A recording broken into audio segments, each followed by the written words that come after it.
Once again, I'd like to point out a phenomenon. The more I read this stuff, the more like I get confused whether it's me or not. But I don't confuse myself with Cage. I think I confused myself with Ender.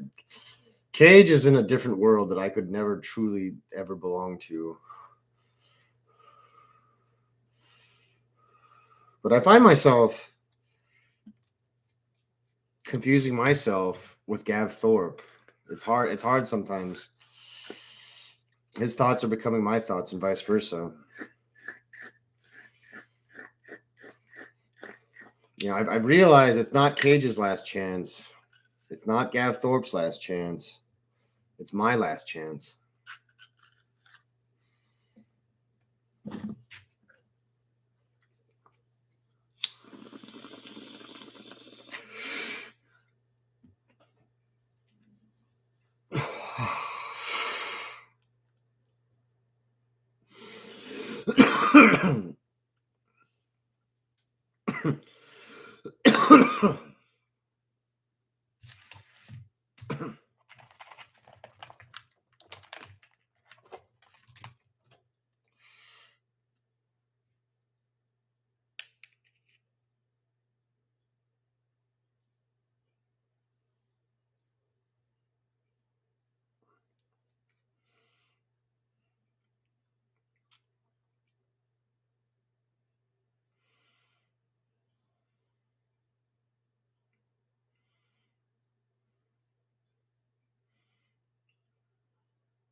Please just work. Just fucking work.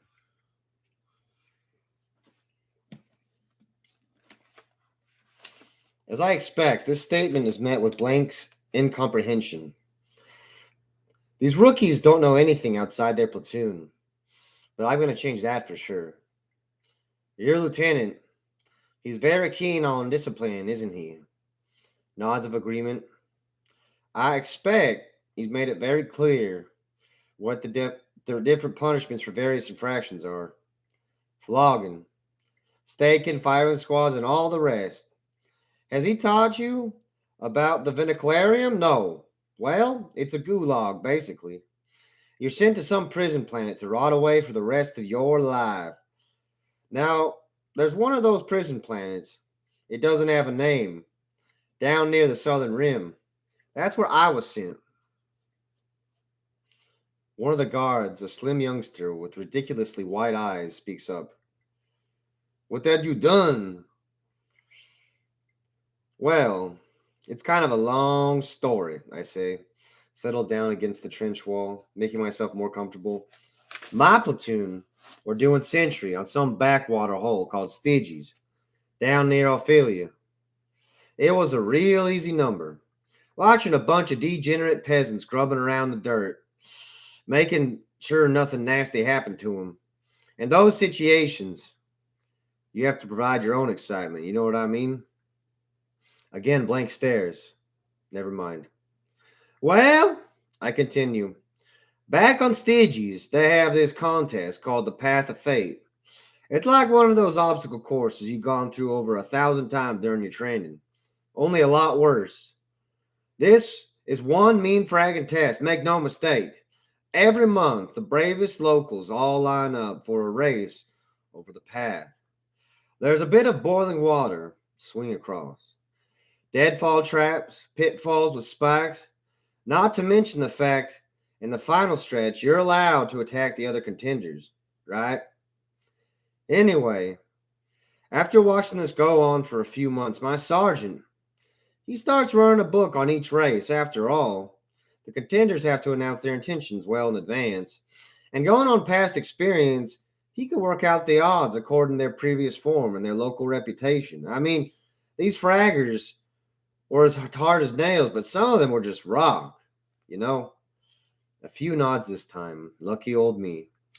We used to gamble rations, that sort of thing, I say, settling into the story I'd told 2 dozen times back on the transport. But that kind of gets boring after a while. We moved on to more valuable stuff, picked from the local artisans. Things like gold necklaces, gems, and stuff. I mean, we all did. All we did was give them a few ration packs and they would sell their daughters. It was amazing. Well, speaking of young ladies, I had my eye on one particular sweet little thing. The Sarge was soft on her too, and rather than contest with each other, neither of us liked the idea of sharing. We gambled first rides on the next path of fate. I won, but the Sarge got sour. Fat people often get like that. And he was immense, what with all of this easy living and free rations. Anyways, he balls me out one day, threatening to report me to the lieutenant for something he'd made up, unless I gave him the winch. That was it. I pulled my blade and gutted the fat fragger there and then. Of course, they hauled me off there quicker than you can say. I end up out in this gulag. Their open mouth astonishment is hilarious. One of them stutters something incomprehensible and continues staring at me like I've grown an extra head or something. The older one pipes up. You murdered your sergeant over a woman? Yeah, and I didn't get to have her in the end anyway, did I? I take another swig of water to moisten my tongue and then cock my head to one side to listen to what's going on outside the trench. You boys better move over to this side of the trench. They look at me, wide eyes frowning. The older one with his mouth half open, the others not really paying attention. Move it now, I snap, seeing if I can pull the parade ground trick as well as any real officer. The commanding tone of my voice makes them act instantly, leaping across to my side and thudding down in the muck as well. The sound of explosions gets rapidly closer, and suddenly the whole line of the trench is engulfed in a raging torrent of shells. Red fire explodes everywhere, plasma shells spewing out a torrent of molten death on the far side of the trench, where the recruits have been lounging. Stupid fraggers. Did nobody tell them to use the lee of the trench to protect themselves during an artillery attack? And it goes without saying that I hadn't heard the pause in the gunfire that suggested a change of aiming point, or the whistle of the first shells leading our way. Emperor's blood. I would have made a brilliant training officer if I didn't have such a lousy temper.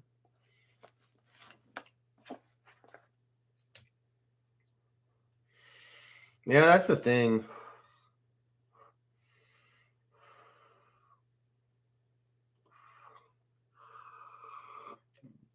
Telling a story over and over and over again kind of brings on a life of its own.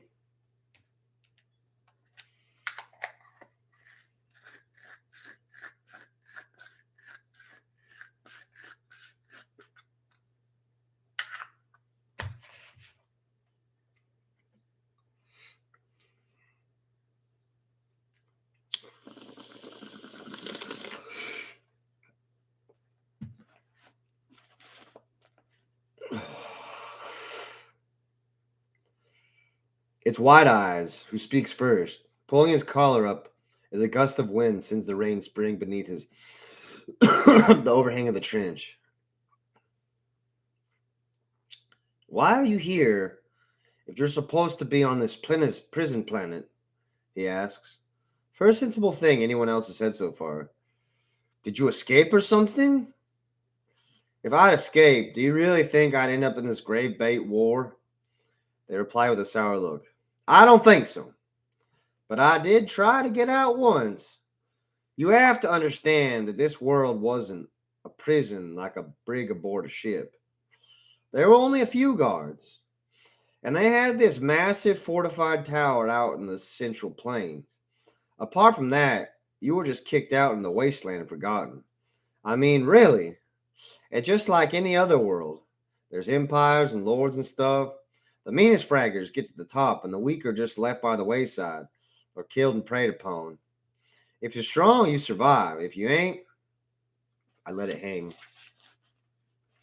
Anyway, I gets into the retinue of this guy called Taggle. Taggle.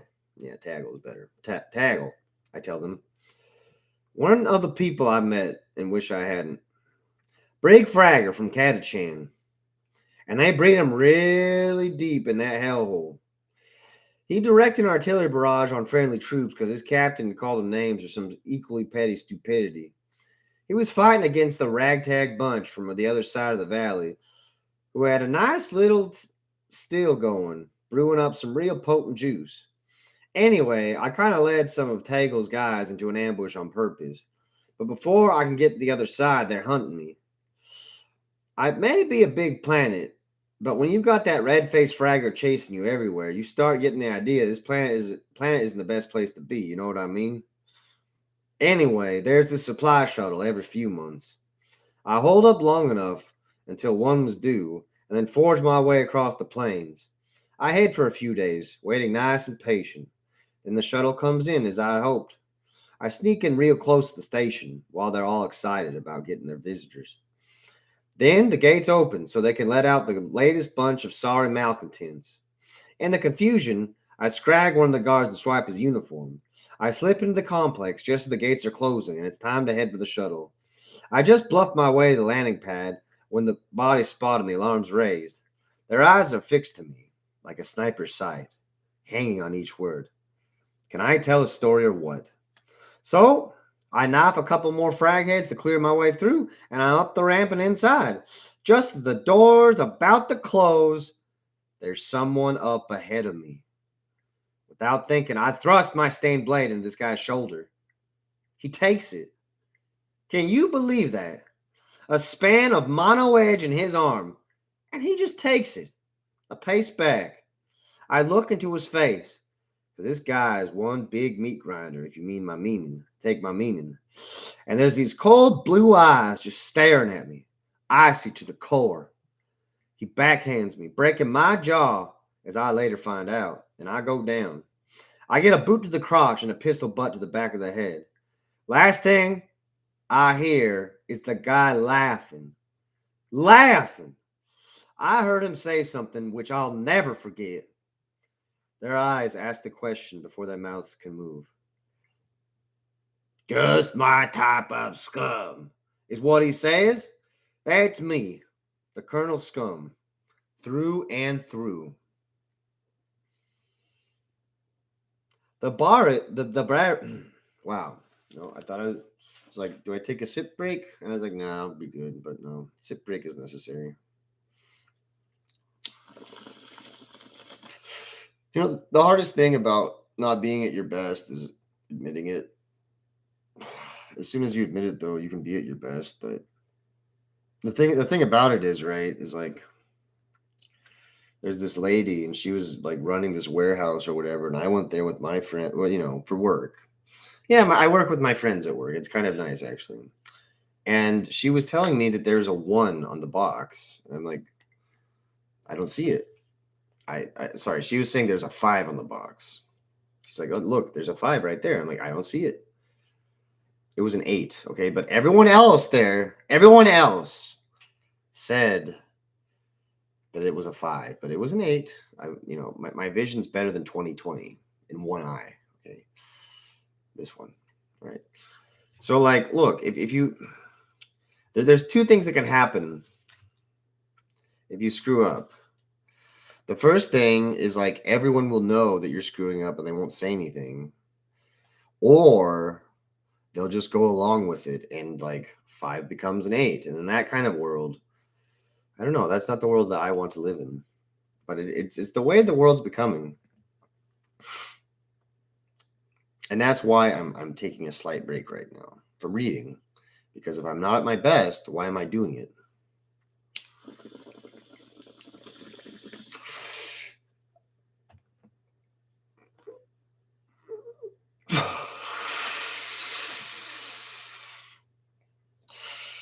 Yeah, I'm almost out of pot.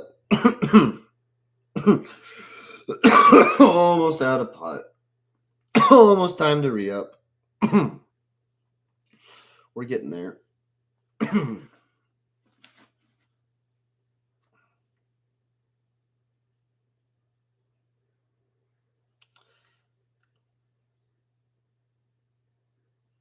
The barrage for Caradanorium has moved on, dropping its payload of death and misery on some other poor souls. Not that I give them a second thought. Rations Boy asked the question, "Who was he? How did he get you here?" That was the Colonel, I say with due reverence. Colonel Schaefer, no less. Commander of the Last Chancers. Wide Eyes jumps to the next obvious question. Who are the Last Chancers? The 13th Penal Legion, I informed them grandly. Of course, there's been hundreds more than just 13 risings, but we've always been called the 13th on account of our bad luck. Wide Eyes is full of questions at the moment. He takes his cap off and flicks water from the brim into the trench, revealing his close-cropped blonde hair. It's smudged with brown and black from the dirt and muck that this whole Emperor-damned world is covered in. What bad ideas? He asks. Our bad luck to have the colonel in command, I say with a grin. We get the dirtiest missions he can find. Suicide strikes, rear guards, forlorn hope assaults. You name the nastiest situation you could ever imagine. And I'd bet a week's rations the colonel has been in on it and survived, more importantly. We get 100 guys gunned down in the first volley, and he'll walk through the entire battle without a scratch. Not a fragging scratch. One of the others, silent until now, opens his thin-lipped mouth to ask one of the most sensible questions I'd heard in a long time. So, why are you here? I know I've not had much experience of battle, but I know this isn't a suicide run. I mean, we're new here. Why bother raising a whole regiment just to throw them away? You sure it ain't a suicide run? I say back to him, eyebrows raised. You see the lights, flares heading up to the west. Nods of agreement. They ain't flares. They're landing barges, evacuating this battle zone. There are 20 or 30 transports up there in orbit, waiting to pull out. Guess they've decided to wipe out everything from space, virus bombs, mass drivers, and all the rest. Court Norum might be a lost cause now. The rebels are too well dug in. In the past 18 months, there's been 38 assaults, and we haven't advanced one pace. We're pulling back, and guess who's left to hold the front line? But we're behind the front. So what are you doing back here? Thin Lips points out. There's a distant whine behind us, getting louder and louder. The recruits duck into shelter. But I know what's coming and take a peek over the trench to see the show. Suddenly, there's a howling roar overhead, and a squadron of marauders streak across the sky. Thunderbolt fighters spiraling around them in an escort pattern, while the others cower in stupidity. I see a line of fiery blossoms blooming over the enemy positions.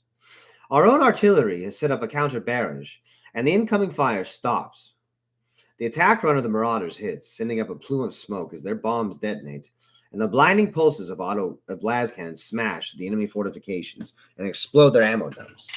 The ground attack is over in an instant as the planes light their afterburners and scream off in the storm. Hey, boys, I called down to them. Look at this. You won't see another one for a while.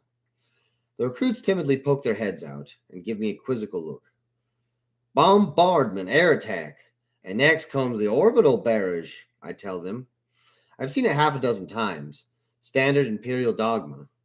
Those damned rebels are in for some hot stuff tonight. Just as I finish speaking, the clouds are brilliantly lit up in one area, and a moment later, an immense ball of energy flashes over Court Norum.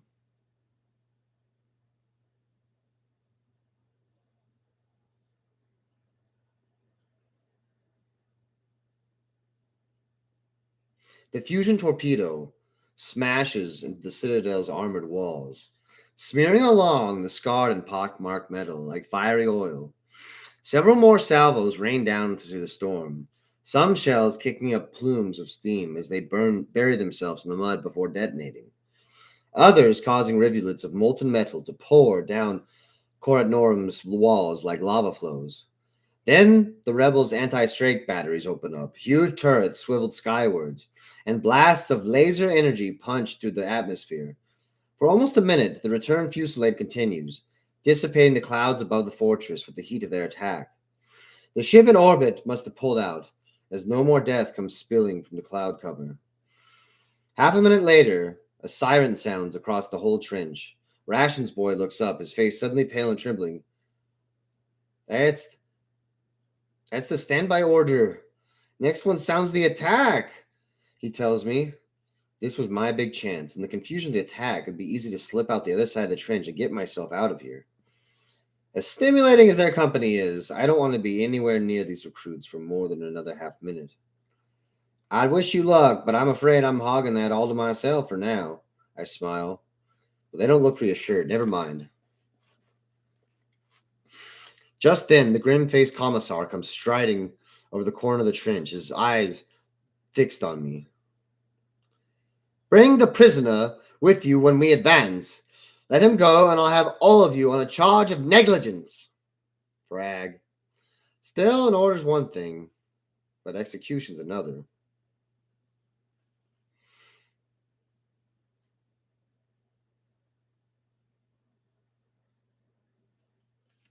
Unfortunately, this page has been torn.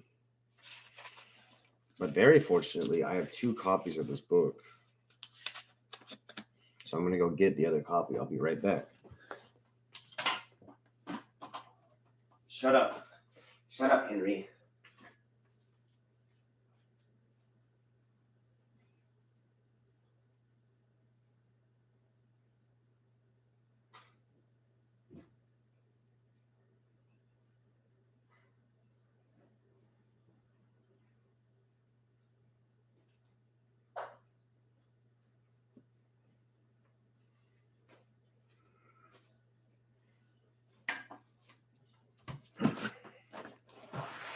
Okay, so that was on page 195 out of 763.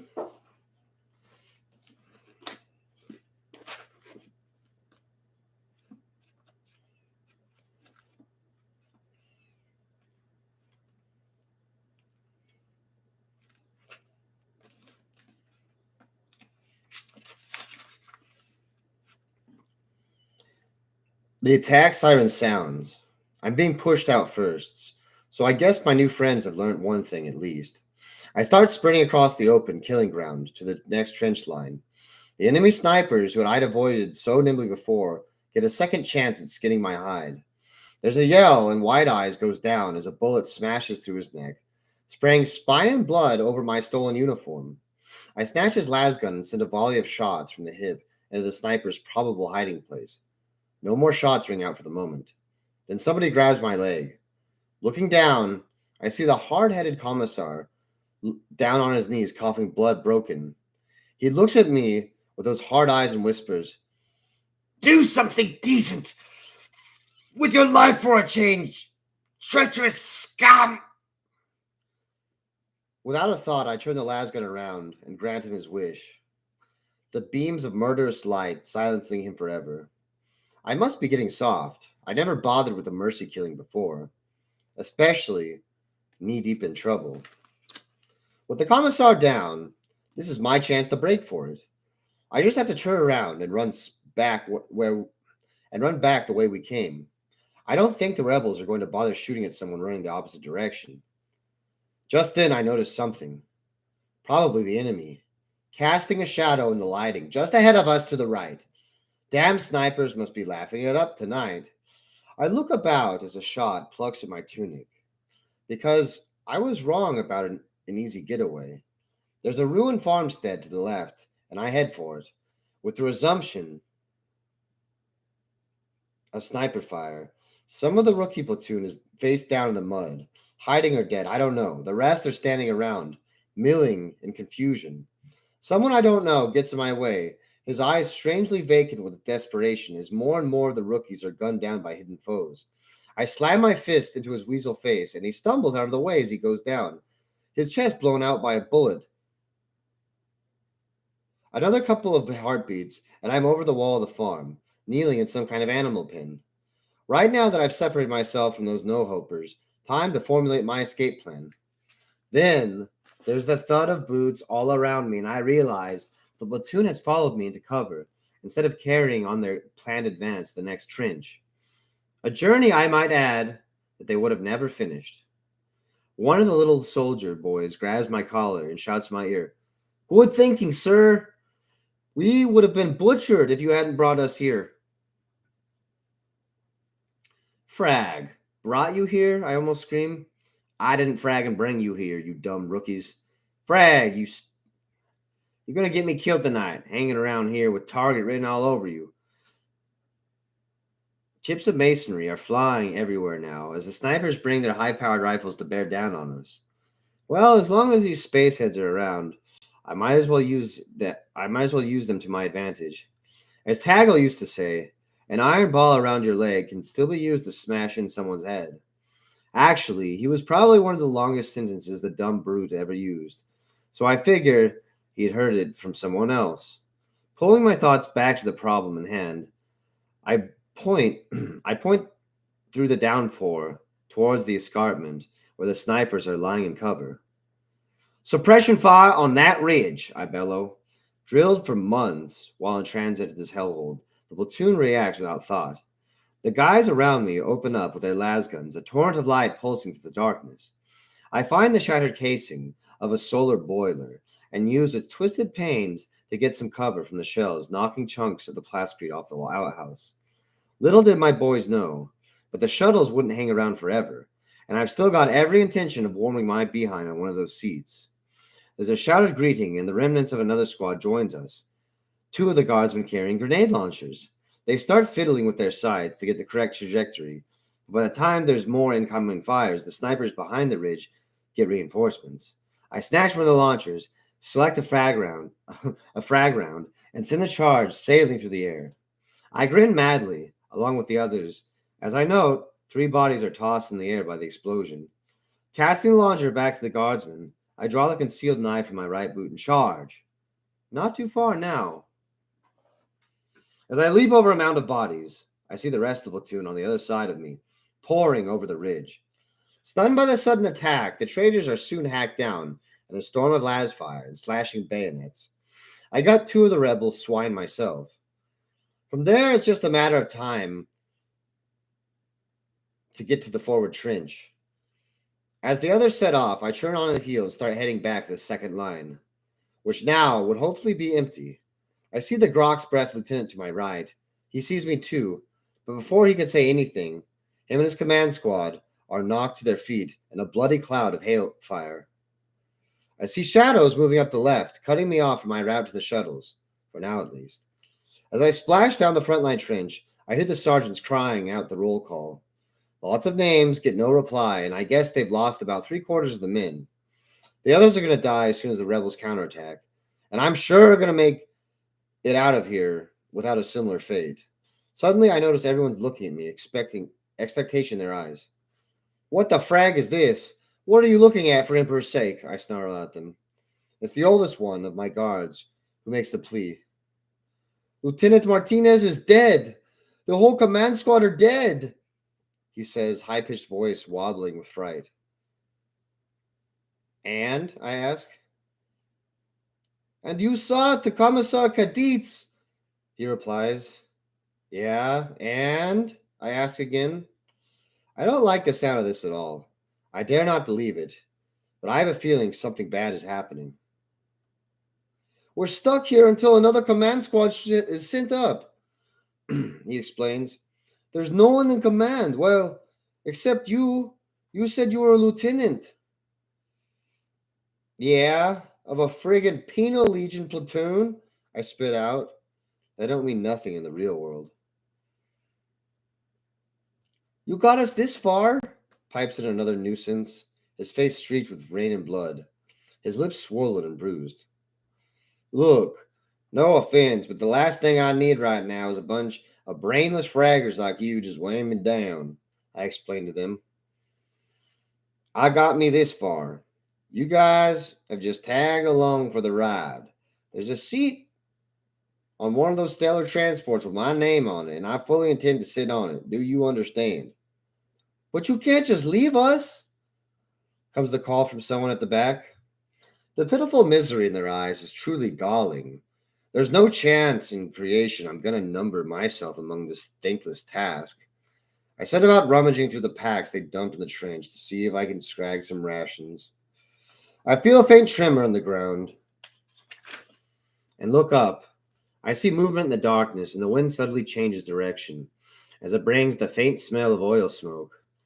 Out in the rain-swept darkness of the night, I can make out the silhouette of a rebel demolisher siege tank rumbling forwards. By its course, I can tell the crew haven't seen us yet. But as soon as they pass a clump of twisted concrete columns to our right, we'll be easy targets. Bad news. Bad news indeed. Listen up, I call out, getting their attention. I am not in command. I am going to leave you to your fate. Make no bones, but there's a demolisher on the prowl out there, and he's going to blow me to little pieces with that big gun of his, if you give him the chance. I'm really thinking hard now. Maybe this would give me the chance I need to get away. I've survived for years on my wits, and I'm not going to give up that easily now.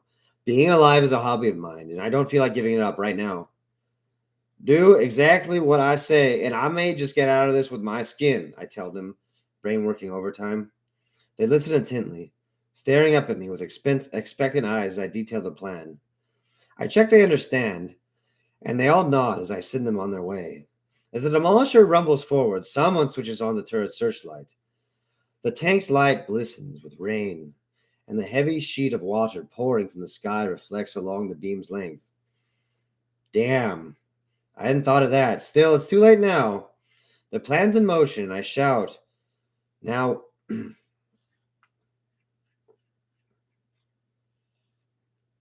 I signal a bunch of my guys to hunker down as the others move out into position.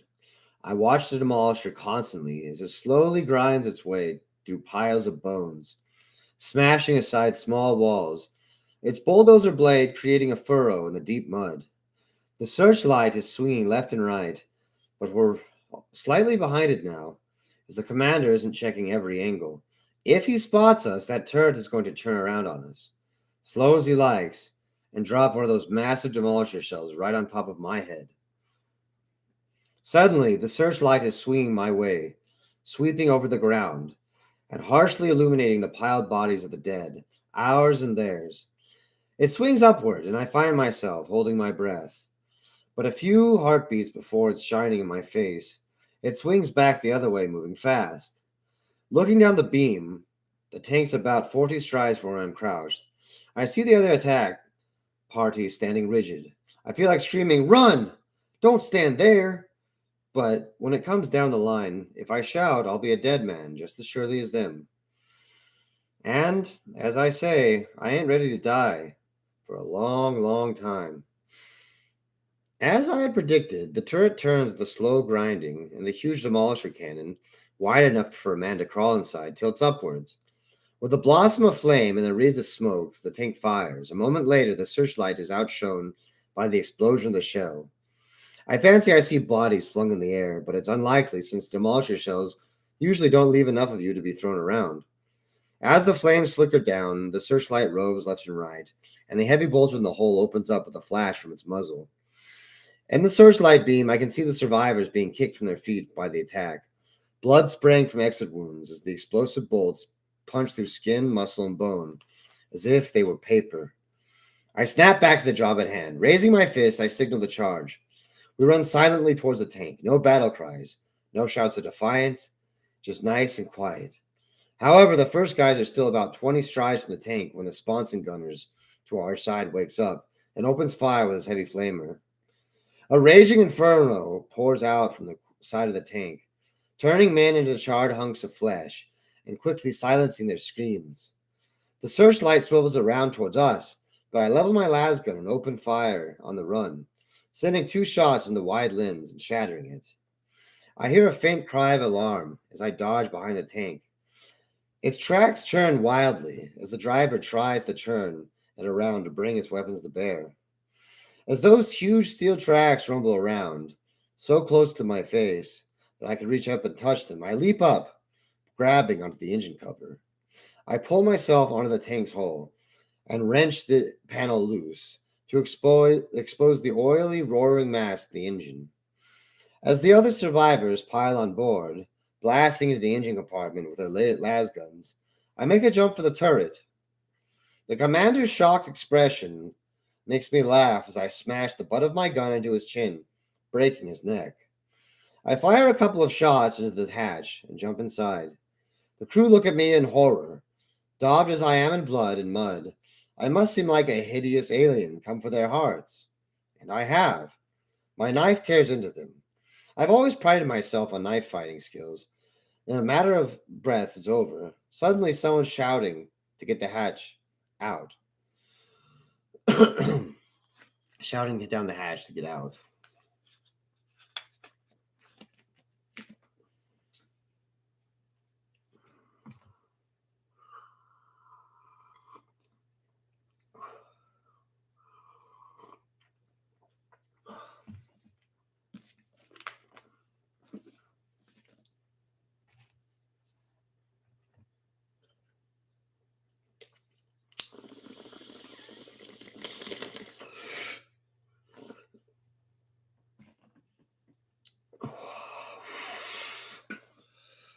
Oh, shit.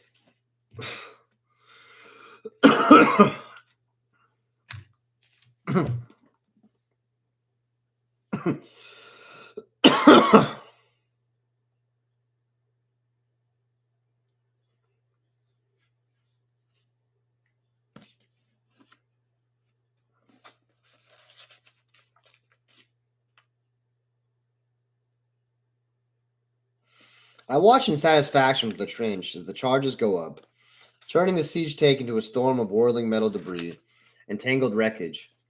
Right now, the coast is clear. Time to head for those evacuation landing bays. Someone grabs my shoulder as I turn to head back across the no man's land. It's someone I don't know, a long scratch across his face, and left side and leg smoldering from a close encounter with a heavy flamer. You can't go on, Kage. I mean, sir. We need you, and you need us. Need you? Need you? I'm almost screaming in frustration. Look, I'm heading back. Any of you dumb fraggers tries to follow me, and I'm going to start shooting. I don't need you. You're all liabilities. Is that perfectly clear? There's silence. A couple of them are going to start crying, their lips quivering so much. Well, tough luck. It doesn't work on Kage. Not one bit. I start climbing back up the wall of the trench towards our own lines. Someone says, "Get you a hand, soldier?"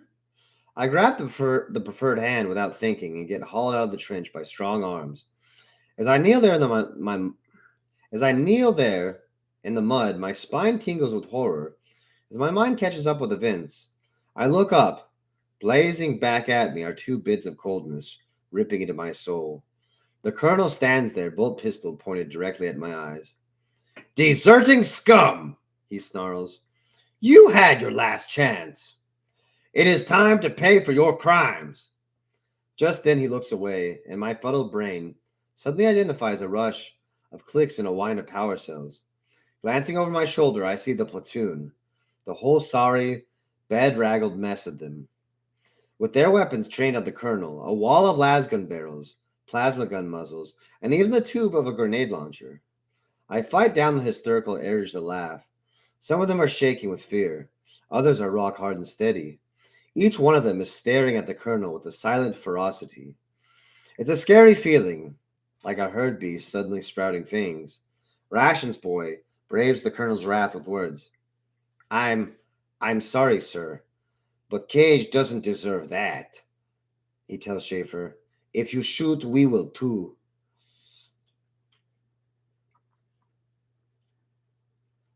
"Yes, sir," someone else chips in with their 2 cred worth, his lasgun cradled over the ragged, bloody mess of a broken arm.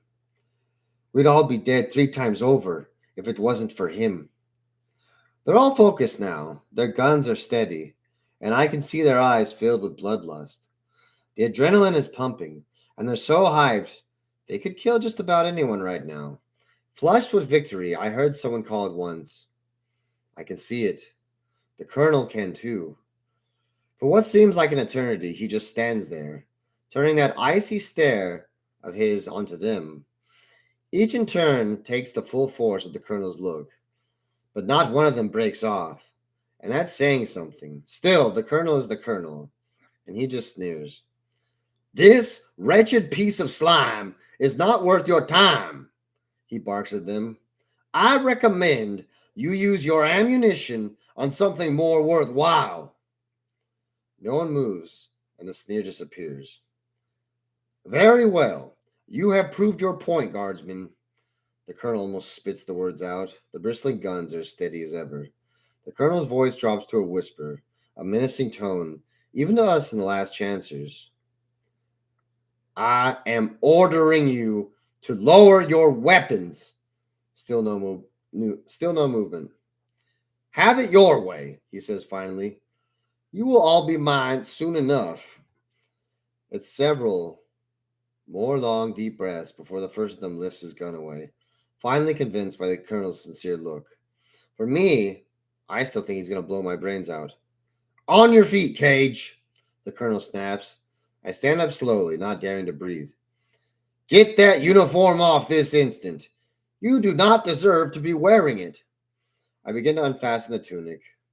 The colonel turns me around, so I'm looking at Court Norum, the heart of the rebel army. Even before the traitors had turned against the emperor, the stronghold had a reputation for being nigh on impregnable. Wall upon wall stretched into the hills, gun ports blazing as the artillery barrages a point in the line a few kilometers west of us. Searchlights roam across the open ground before the fort, showing the rows of razor wire, the massive plasma and the frag minefields, the tank traps, death pits, snares, and other weapons of defense. As I watch, a massive armored gate opens, and a column of 4 Lehman Russ tanks spills from a drawbridge across the acid moat, heading south. What happens now, sir? The colonel points towards the inner keep and whispers in my ear. That is what happens now, Kage, because that is where we are going. Oh, frag.